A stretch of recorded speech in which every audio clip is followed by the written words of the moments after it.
بسم اللہ الرحمن الرحیم. عن ابی ہریرہ رضی اللہ عنہ ان رجلا قال للنبی صلی اللہ علیہ وسلم اوصنی. حضرت ابو ہریرہ رضی اللہ تعالیٰ عنہ حدیث کے راوی ہیں.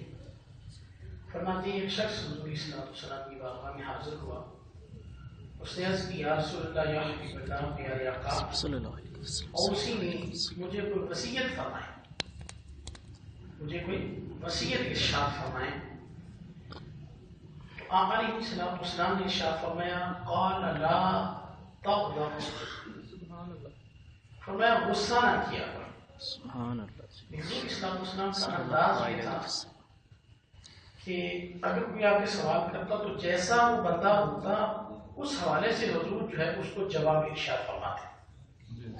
حضور صلی اللہ علیہ وسلم نے دیکھ لیا کہ یہ شخص جو ہے وہ غصہ کرتا ہے، اس لیے حضور صلی اللہ علیہ وسلم نے ارشاد فرمایا کہ تو غصہ نہ کیا کر. اس نے پھر حضور صلی اللہ علیہ وسلم کی بارگاہ میں یہی عرض کیا فردد مرارا قال لا تغضب. جب دوسری مرتبہ پھر سوال کیا تو حضور صلی اللہ علیہ وسلم نے پھر یہی ارشاد فرمایا تو غصہ نہ کیا کر. آقا علیہ السلام کی حدیث مبارکہ ہے. حضور صلی اللہ علیہ وسلم نے ارشاد فرمایا اللہ تبارک و تعالیٰ دو قطروں سے بڑی محبت فرماتا ہے اور دو گھونٹوں سے بڑی محبت فرماتا ہے. دو قطرے کیا ہیں؟ فرمایا ایک قطرہ اللہ کے خوف سے جب انسان کی آنکھوں سے بہتا ہے اللہ تبارک و تعالیٰ اس قطرے سے بڑی محبت فرماتا ہے. اور دوسرا قطرہ شہید کے خون کا قطرہ ہے. وہ جب خون زمین پہ گرتا ہے تو اللہ تبارک و تعالیٰ کو وہ خون بڑا محبوب ہے. اور فرمایا دو گھونٹوں سے اللہ بڑی محبت فرماتا ہے. ایک فرمایا صبر کا گھونٹ ہے اور دوسرا حضور صلی اللہ علیہ وسلم نے ارشاد فرمایا یہ غصے کا گھونٹ ہے. کوئی غصہ بندہ پی جائے، غصہ آیا. آج کل آپ دیکھتے ہیں کہ یہ سارے جھگڑے معاشرے میں غصے کی وجہ سے. گھر میں تھوڑی سی نچاکی ہوئی، لڑائی جھگڑا ہوا، طلاق دے کر آ جاتے ہیں. اب کہتے ہیں مولانا صاحب کوئی نہ کوئی حل نکال لیں، میں تو غصے میں تھا، میں غصے میں تھا، میں نے طلاق دے دی. یعنی اتنی وہ پہلے علم نہیں حاصل کیا اور پھر جو ہے وہ توجہ نہیں دی اور غصے میں بھی طلاق دے دی ہم نے. اب کوئی حل نکالے. بھئی طلاق ہوتی غصے میں، پیار سے کون کہتا ہے کہ بیوی جو ہے وہ اچھے کپڑے پہنے ہوئے ہیں کہ بہت اچھی لگ رہی ہے میں نے تجھے طلاق دے دی. ایسے کون کہتا ہے؟ غصے میں جو ہے وہ بندہ طلاق دیتا ہے.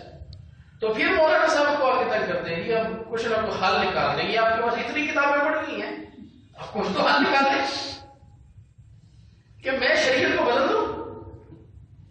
تو یہ جہالت ہے. غصے میں آ کر جو ہے انسان پتہ نہیں کتنے جو ہے وہ گناہ کر بیٹھتا ہے. تو حضور صلی اللہ علیہ وسلم نے ارشاد فرمایا کہ تو غصہ جو ہے وہ نہ کیا کرو. اور یہاں تک کہ حضور صلی اللہ علیہ وسلم کی حدیث مبارکہ ہے، حضرت ابو ذر رضی اللہ حدیث کے راوی ہیں، علیہ السلام نے ارشاد فرمایا جب تم میں سے کوئی غصہ میں آ جائے تو اس حال میں کہ وہ کھڑا ہو اسے چاہیے کہ وہ بیٹھ جائے،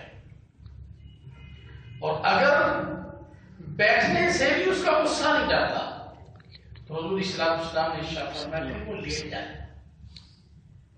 وہ لیٹ جائے، پانی پی لے. بہت سے حضور صلی اللہ علیہ وسلم نے جو ہے وضو کر لے. کہ یہ طریقہ بیان فرمائے کہ بندہ غصے میں آ جائے تو غصہ جو ہے اس کو قابو پا لے.